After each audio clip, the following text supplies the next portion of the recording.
A half-century ago, when Senator Kennedy spoke of the Civil Rights Act, entrenched racist power did everything it could to sustain the oppression of African Americans, and violence was its first tool.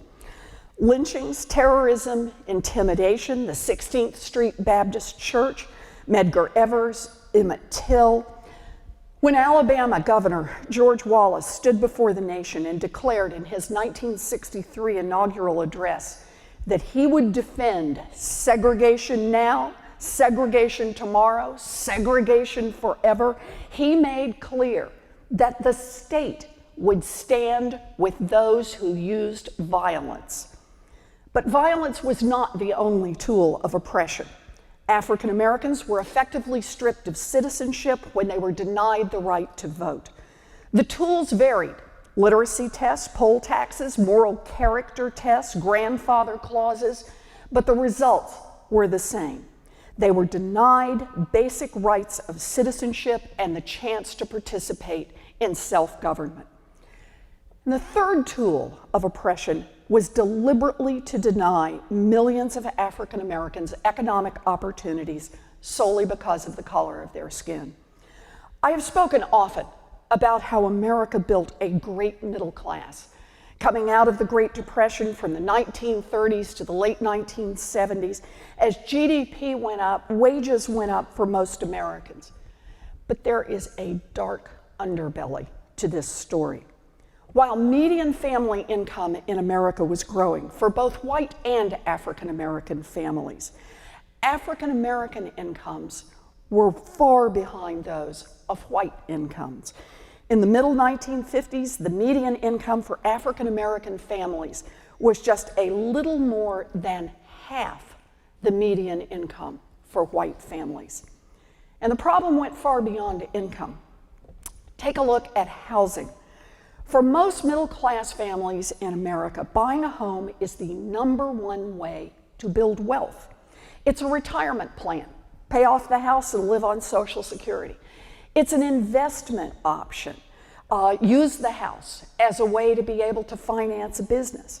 It's a way to help the kids get through college. It's a safety net if someone gets really sick.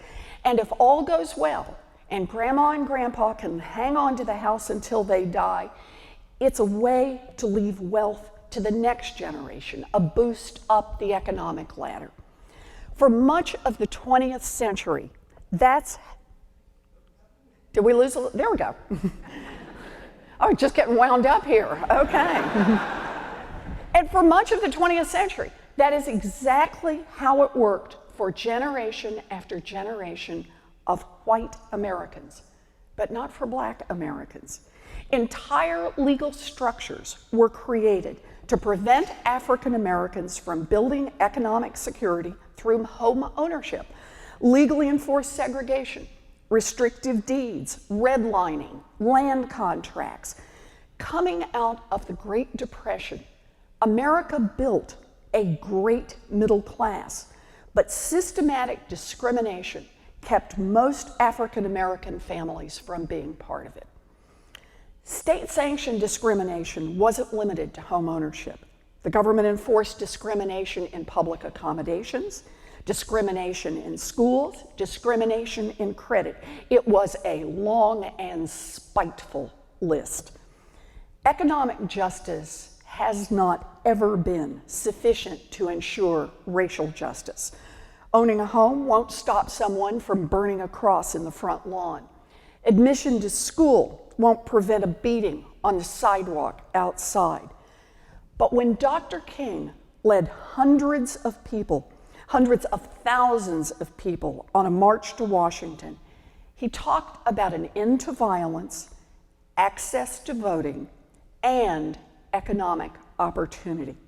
As Dr. King once wrote, the inseparable twin of racial injustice is economic injustice. The tools of oppression were woven together, and the civil rights struggle was fought against that oppression wherever it was found, against violence, against the denial of voting rights, and against economic injustice. The battles were bitter, and they were sometimes deadly. Fire hoses turned on peaceful protesters. Police officers setting their dogs to attack black students. Bloody Sunday at the Edmund Pettus Bridge. But the civil rights movement pushed this country in a new direction. The federal government cracked down on state-sponsored violence. Presidents Eisenhower, Kennedy, and Johnson all called out the National Guard, and in doing so, declared that everyone had a right to equal protection under the law guaranteed by the Constitution. Congress acted to protect the rights of all citizens to vote with the Voting Rights Act. And economic opportunities opened up when Congress passed civil rights laws that protected equal access to employment, to public accommodations, and to housing. In the same way that the tools of oppression were woven together, a package of civil rights laws came together to protect Black people from violence, to ensure access to the ballot box, and to build economic opportunity. Or to say it another way, Black lives matter, Black citizens matter, and Black families matter.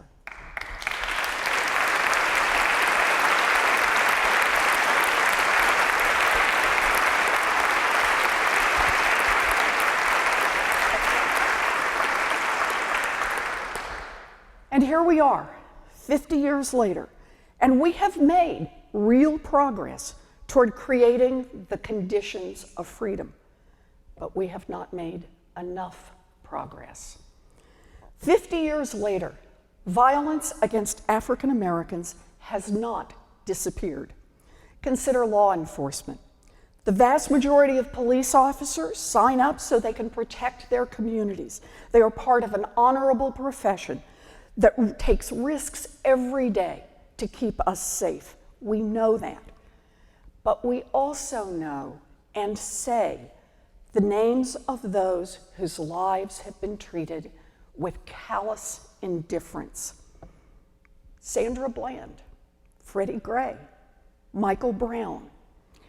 We have seen sickening videos of unarmed Black Americans cut down by bullets, choked to death while gasping for air, their lives ended by those who are sworn to protect them. Peaceful, unarmed protesters have been beaten. Journalists have been jailed. And in some cities, white vigilantes with weapons freely walk the streets. And it's not just law enforcement. Just look to the terrorism this summer at Emmanuel AME Church. We must be honest.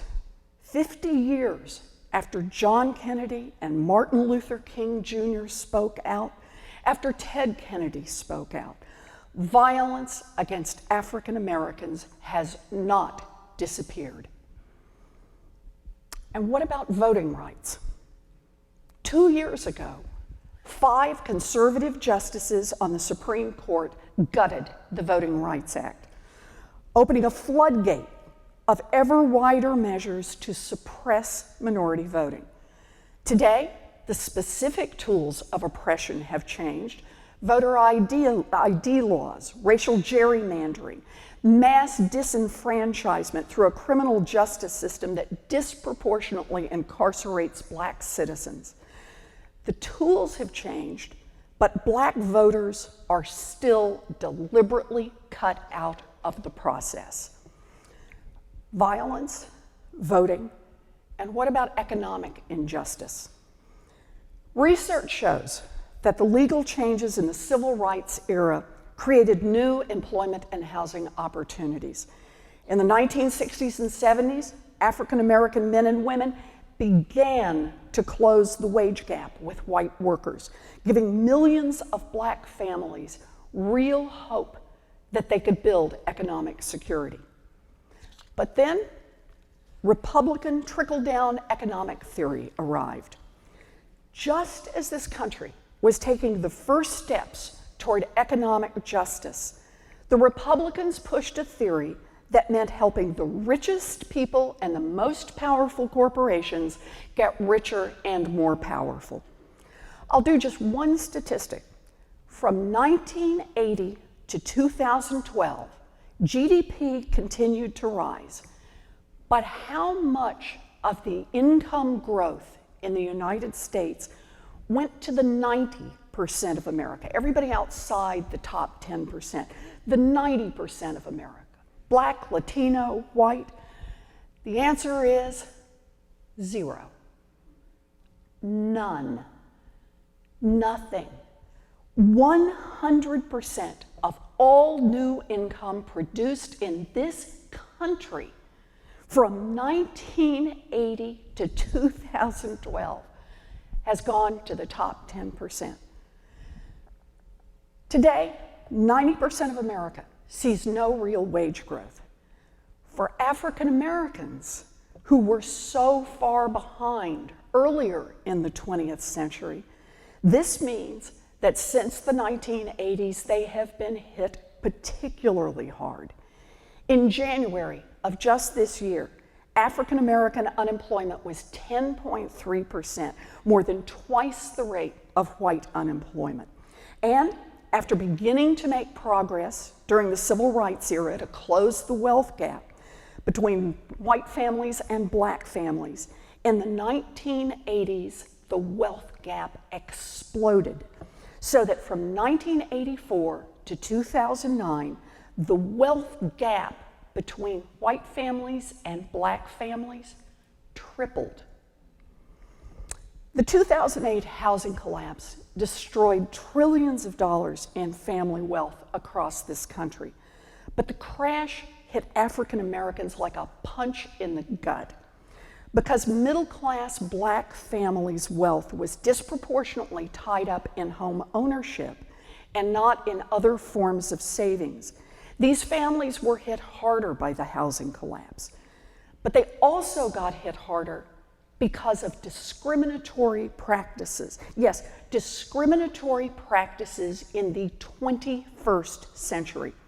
Recently, several big banks and other mortgage lenders paid out hundreds of millions of dollars in fines, admitting that they illegally steered Black and Latino borrowers into more expensive mortgages than white borrowers who had the same credit.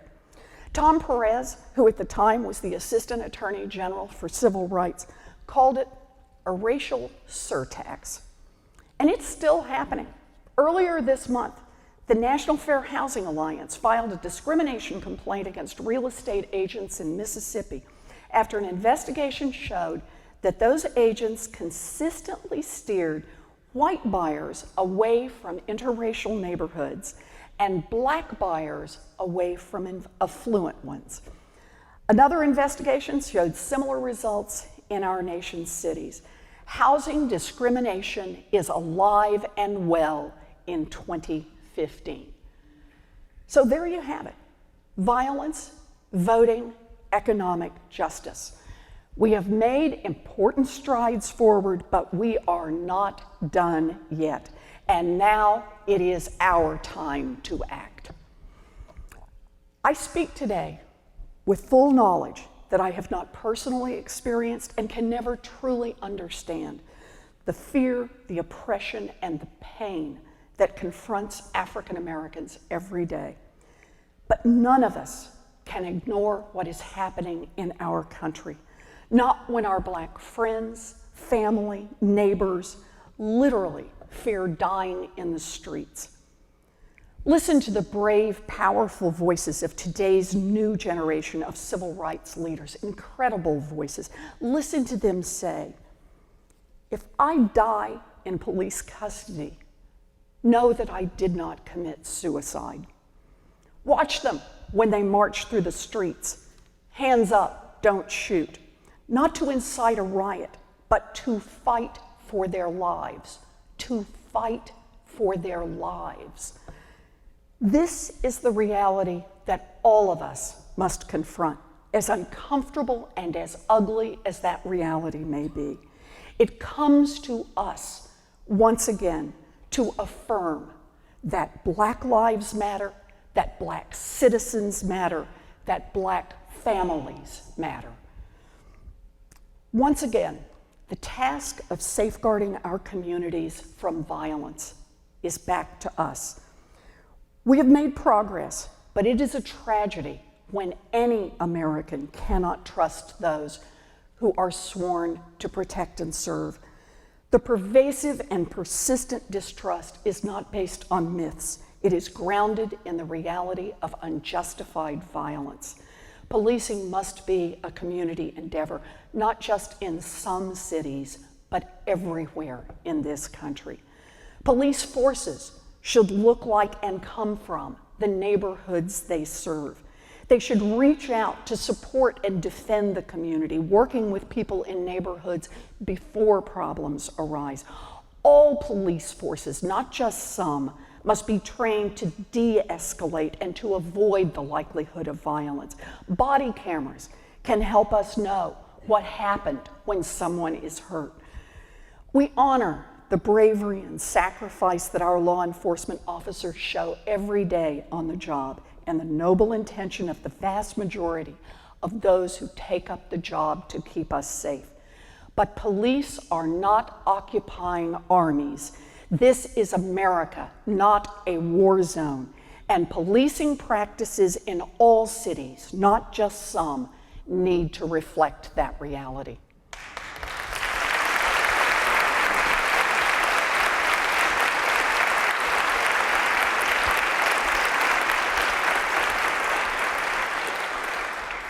Violence, voting. It is time to call out the recent flurry of new state law restrictions for what they are, an all-out campaign by Republicans to take away the right to vote from poor and Black and Latino American citizens who probably won't vote for them. The push to restrict, and that's what we have to call it out for what it is. The push to restrict voting is nothing more than a naked grab to win elections that they can't win if every citizen votes.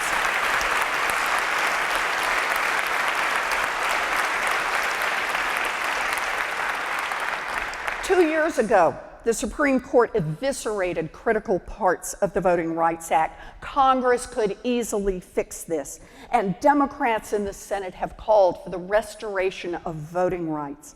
Now it is time for Republicans to step up and support a restoration of the Voting Rights Act, or stand before the American people and explain why they have abandoned America's most cherished liberty. You bet.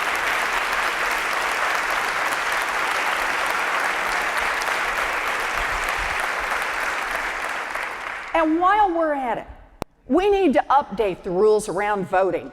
Voting should be simple. Voter registration should be automatic. Get a driver's license, get registered automatically. Nonviolent, law-abiding citizens should not lose the right to vote because of a prior conviction. Election day should be a holiday, so no one has to choose between a paycheck and a vote. Yep. Early voting and voting by mail would give fast food workers and retail workers who don't get holidays off a chance to proudly cast their votes. The hidden discrimination that comes with purging voter rolls and short-staffing polling places must stop.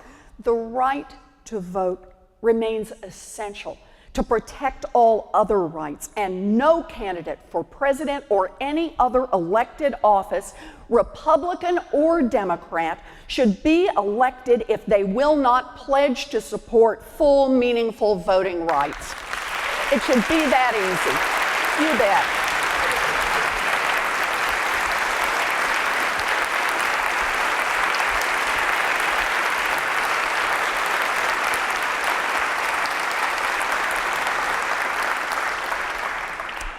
Violence, voting, economic justice. Our task will not be complete until we ensure that every family, regardless of race, has a fighting chance to build an economic future for themselves and their families. We need less talk and more action about reducing unemployment, about ending wage stagnation, and about closing the income gap between white and non-white workers. And one more issue that is dear to my heart.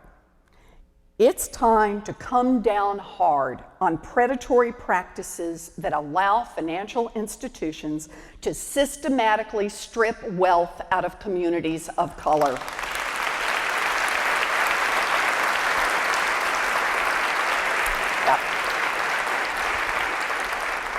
One of the ugly consequences of bank deregulation was there was no cop on the beat when too many financial institutions figured out that they could make great money by tricking, trapping, and defrauding targeted families.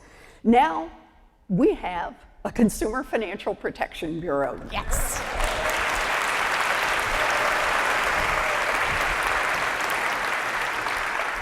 But it is our job to make sure that it stays strong and independent so that it can do its job and make credit markets work for Black families, for Latino families, for white families, for all families in this country. Yes.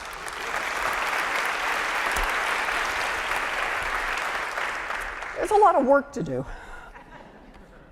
Back in March, I met an elderly man at the First Baptist Church in Montgomery, Alabama. We were having coffee and donuts in the church basement before the service started. And he came over and started visiting with me, and he told me that more than 50 years earlier, May of 1961, he had spent 11 hours in that same basement, along with hundreds of people, while a mob outside threatened to burn down the church because it was a sanctuary for civil rights workers. Dr. King, who was there, called Attorney General Bobby Kennedy, desperately asking for help. The Attorney General promised to send the Army, but the closest military base was several hours away. So the members of the church and the civil rights workers waited in this sweltering basement, crowded together, listening to the mob outside, and hoping that the U.S. Army would arrive in time. Now, after the church service, I asked Congressman John Lewis, who was here earlier, about that night. He'd been right there in that church back in 1961 while the mob had gathered outside. He'd been in the room during the calls to the Attorney General. I asked if he had been afraid that the Army wouldn't make it in time. And he said he was never, ever afraid. You come to that point when you lose all sense of fear. And then he said something I will never forget. He said his parents didn't want him to get involved in civil rights. They didn't want him to cause trouble, but he'd done it anyway. He said, sometimes it is important to cause necessary trouble. The first civil rights battles were hard fought, but they established that Black lives matter, that Black citizens matter, that Black families matter. Half a century later, we have made real progress, but we have not made enough progress. As Senator Kennedy said in his very first floor speech, this is not a political issue, it is a moral issue to be resolved through political means. So it comes to us to continue the fight, to make, as John Lewis said, the necessary trouble, until we can truly say that in America, every citizen enjoys the conditions of freedom. Thank you. Thank you. Thank you. Thank you. Thank you. Thank you. Thanks very much. Thank you. Thank you. Thank you. Thank you. Thank you. Thank you. Thank you. Thank you. Thank you. Thank you. That's a speech I really wanted to give. And I'm so glad to be able to do it right here. That's what I wanted. Thank you. This is the right place to do it. It is. I really wanted to do this. I've been working on this one a long time. Okay. Senator's been so generous with her time. We have a few questions. It's always our process here to be interactive because the idea is that everyone has an important idea to contribute to this democratic process. We have taken your questions, and I'm going to ask the senator for you. I hope I speak your voice here.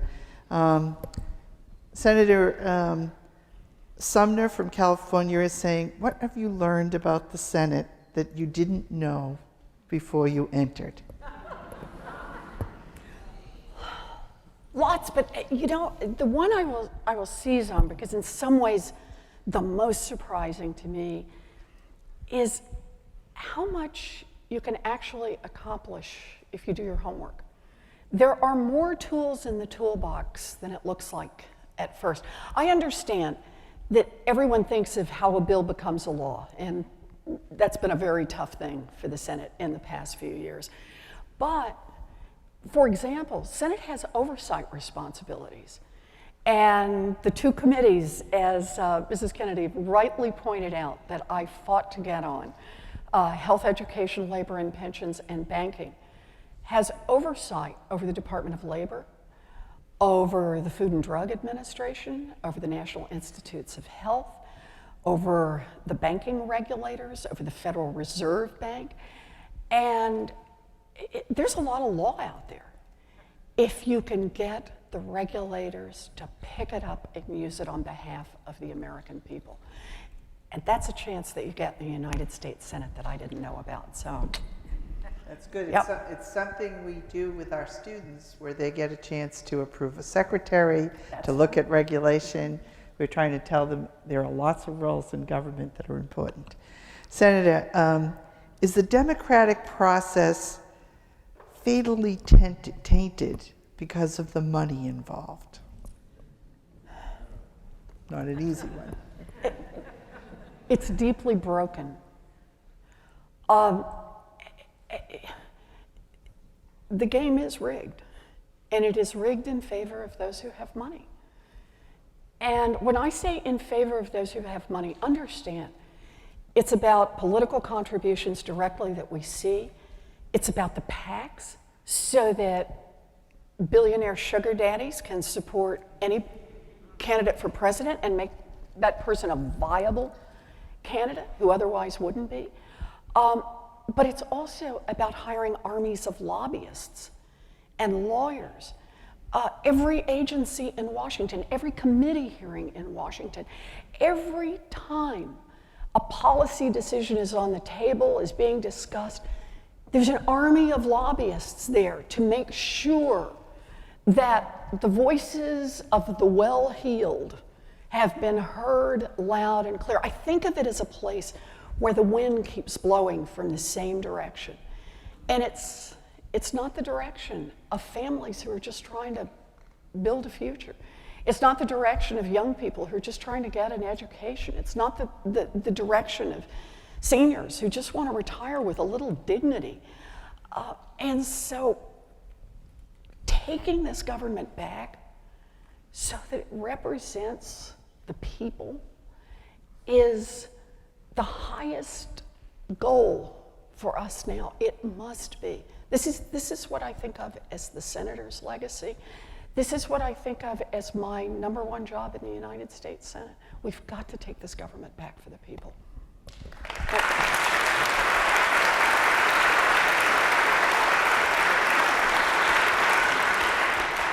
Senator Ken from Massachusetts wants to know, do you think the Glass-Steagall Act? Steagall should be reinstated? Yes.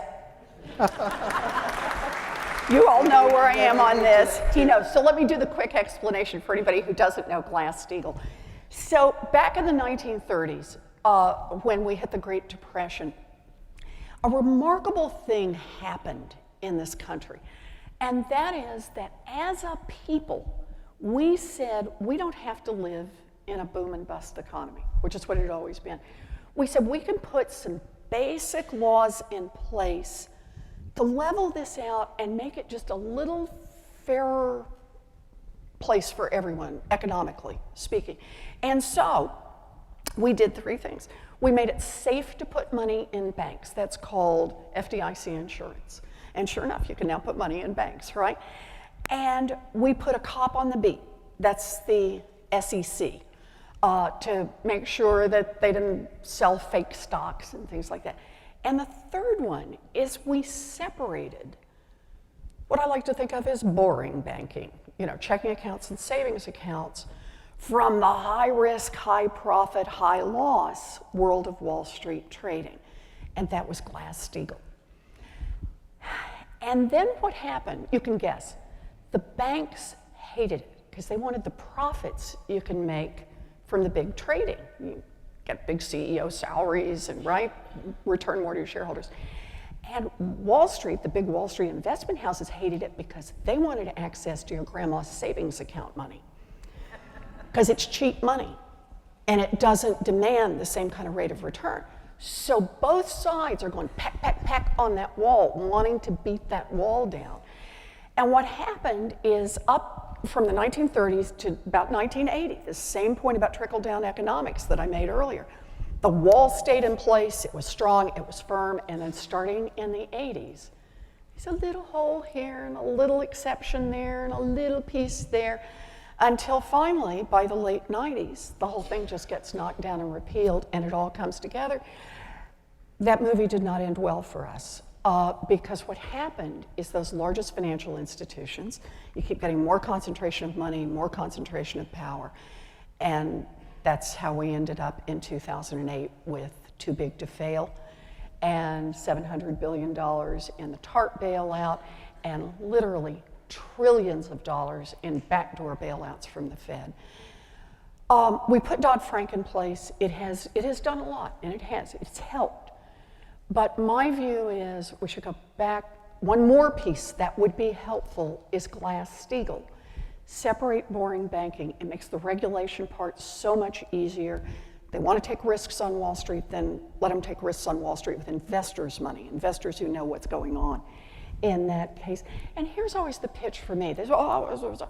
Why not? It would bring down the size of banks. It would make the financial system more secure and safer. But it would mean that the guys who want to do the high-risk trading can't get access to your savings account, and your bank won't make the kind of profits, if you're in one of the big banks, that they can make otherwise. And I think that's exactly what we should do. So yes, 21st century Glass-Steagall all the way. All the way. Good. You're going to have to go home and say, I cannot believe what a dork I'm turning into. I was just applauding Glass-Steagall, But it's important stuff. It really is. Well, when you come here, you're supposed to learn new things. That's right. That's right. And when people say, why do you call this series Getting to the Point? There you go. There you go. That's right. This is our last question, because we appreciate all the time you've given us. Other than through public systems we all use, like roads and water, how do you see us being interdependent with each other? Oh, what a nice question. So I think of this, I'll describe it this way, as the main functions of a federal government. Provide for the common defense. We all understand that.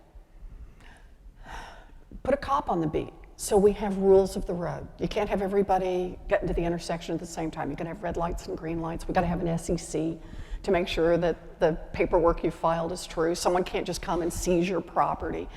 You got to have rules. The third part is that government gives us the chance to create investments together that none of us could create alone. So you can't build the road in front of your house, hope that your neighbors will do the same, and somehow we'll have an interstate highway system. We all pitch in so that we can help build those pieces. Why? Because we know that if we do, we'll all be better off. And I think of this in roads and bridges, but also in education.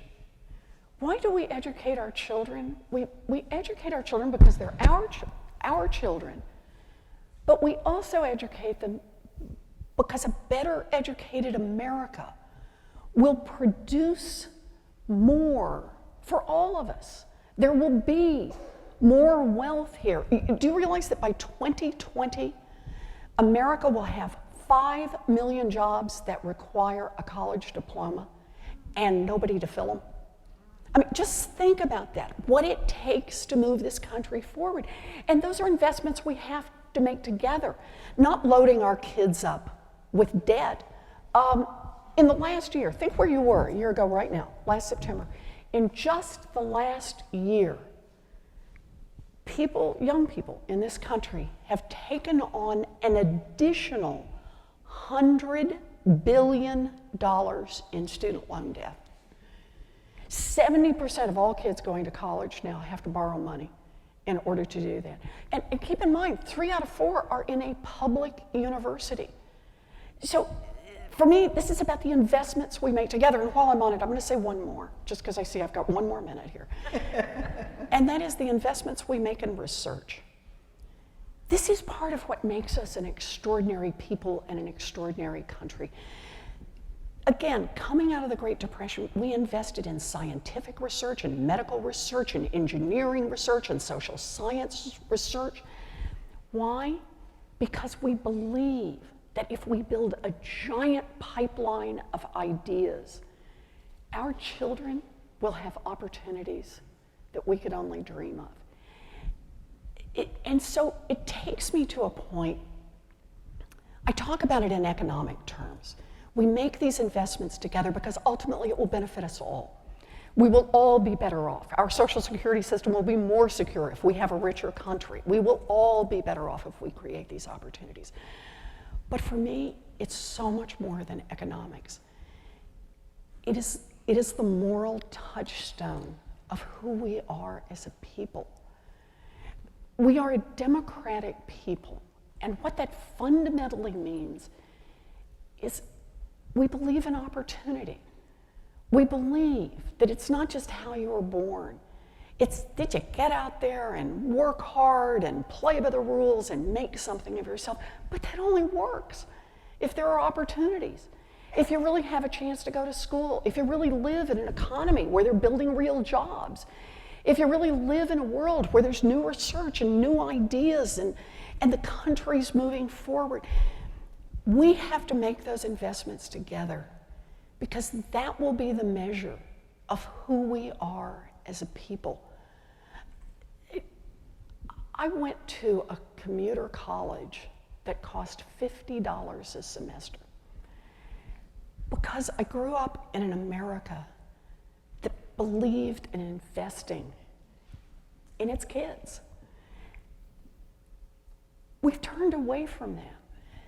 And if we don't find our way back to that moral center, we will not be a great nation, but let me say it more positively. We know what it takes to be a great nation. And that is where we will head as a people. We will take back this government. We will build a future, not just for some of our children, but for all of our children. Thank you. Thank you. Thank you, Jean. Really appreciate it. Thank you so much. Thank you, dear. It's fantastic. Thank you so much. Thank you so much. Thank you so much. Thank you so much. Thank you. Oh, the other one. I think I said it right. Thank you. Good to see you, dear. Good to see you. Good to see you. Thank you so much. Thank you. Who's back here? I got my chair. How are you? I'm good. Thank you.